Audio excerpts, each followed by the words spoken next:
Saudara mahasiswa, pada kesempatan kali ini kita akan belajar tentang ikatan kovalen. Adapun indikator pencapaian mata kuliah adalah menganalisis perbedaan pembentukan ikatan kovalen polar, non-polar, dan koordinasi. Sebagai outline dari presentasi ini, dari topik utama ini adalah yang pertama apa itu ikatan kovalen, kemudian ikatan kovalen polar dan polar, dan terakhir adalah ikatan kovalen koordinasi. Saudara yang kami hormati, bahwa pembentukan ikatan kovalen itu terjadi karena ada yang pertama karena ada share elektron atau pemakaian bersama elektron antara atom-atom yang berikatan. Yang kedua, biasanya terjadi antara unsur-unsur non-logam. Coba perhatikan molekul hidrogen atau H2. Nah, kedua atom ini jika berikatan berarti mereka akan berdekatan satu sama lain. Bagaimana bisa berikatan? Itu kita perhatikan di sini ada gaya-gaya tolak menolak antara inti dengan inti, kemudian antara elektron dengan elektron dari kedua atom. Satu-satunya yang mengikat itu adalah gaya tarik antara inti dengan elektron yang ada di kulit valensi. Nah, elektron dalam dua atom itu saling tolak menolak. Oleh karena itu, energinya lebih besar dari nol. Demikian pula proton dalam atom yang berdekatan itu juga saling tolak menolak. Elektron dalam satu atom tertarik ke proton bermuatan berlawanan di atom lain dan sebaliknya, sehingga energinya lebih kecil dari nol. Nah, jarak optimal ini adalah optimalisasi dari kedua macam gaya ini, keseimbangan antara gaya tolak dan gaya tarik. Kalau kita perhatikan kurva energi ikatan kovalen ini, misalnya pada jarak 300 pikometer, kedua atom ini saling independen, artinya interaksi tolak-menolak ataupun tarik-menarik itu sangat kecil, tidak ada pengaruhnya. Jadi kedua atom utuh sendiri-sendiri.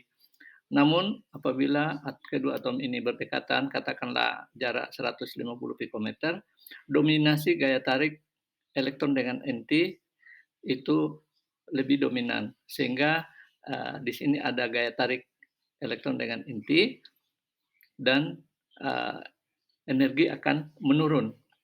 Jadi kurvanya turun dan paling tinggi penurunannya itu pada kira-kira jarak 74 pikometer. Di sini adalah energi yang paling minimal.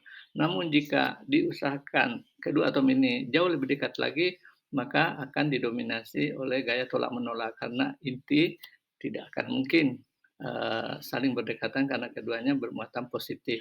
Ini adalah kurva energi kalau kita bergerak dari R atau jarak 300 pikometer sampai misalnya 45 pikometer. Bagaimana menggambarkan ikatan kovalen ini?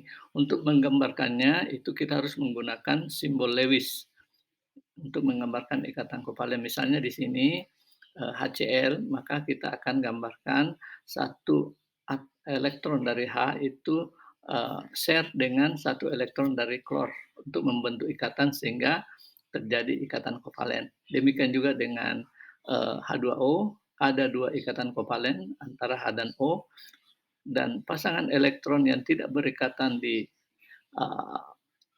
oksigen ini merupakan pasangan elektron bebas. Di sini juga ada NH3. NH3 mempunyai satu pasang elektron bebas, kemudian CH4 itu keempat atom C menyumbangkan masing-masing satu elektron untuk berikatan dengan H. CO2 itu ada dua elektron dari masing-masing O membentuk ikatan rangkap dua dengan karbon. Nah, untuk ikatan kovalen koordinasi Di sini, contohnya adalah asam nitrat, HNO3. Kita lihat bahwa, nitrogen ini mempunyai satu pasang elektron bebas yang, berikatan dengan oksigen. Ya, pasangan elektron bebas ini disumbangkan hanya dari nitrogen, maka ini disebut dengan ikatan kovalen koordinasi. Ya. Selanjutnya, perhatikan bagaimana, bisa ada polaritas daripada ikatan kovalen. Nah, polaritas ikatan kovalen itu disebabkan oleh 2 hal. Yang pertama itu disebabkan karena perbedaan keelektronegatifan daripada, kedua atom yang berikatan. Contoh misalnya HCl, karena hidrogen itu lebih elektropositif, sementara Cl adalah elektronegatif, maka pasangan elektron yang dibentuk keduanya itu akan lebih, tertarik kepada arah Cl, klor. Nah, untuk, molekul Cl2 itu, eee, terjadi sebaliknya ya. Di sini pasangan elektron itu berada di tengah-tengah, sehingga ini, disebut sebagai kovalen nonpolar, sementara HCl adalah kovalen, eee, polar, ya. Contoh yang lain misalnya NH3. NH3 itu, bentuknya itu adalah tetrahedral dengan, di sini ada satu pasangan elektron bebas, sehingga total gaya dari molekul NH3 ini ya mengarah ke N, sehingga dia ada, molekul polar. Nah, sementara CH4 metana itu tergolong bukan CH4, ini CH3Cl itu tergolong, molekul, polar. Sebagai rangkuman, satu, ikatan kovalen terjadi karena adanya pemakaian bersama elektron. Yang kedua, dua atom yang didekatkan satu sama lain, mulanya ada gaya tarik-menarik antara inti dengan elektron, yang di-share semakin dekat menjadi dominasi gaya tolak antar inti. Jarak keseimbangan di mana gaya paling minimal juga menjadi ukuran panjang ikatan kovalen. Ikatan kovalen koordinat terjadi apabila pasangan elektron digunakan bersama berasal hanya dari satu atom. Terakhir adalah polaritas ikatan kovalen bergantung pada perbedaan keelektronegatifan atom dan bentuk molekul. Demikian, terima kasih.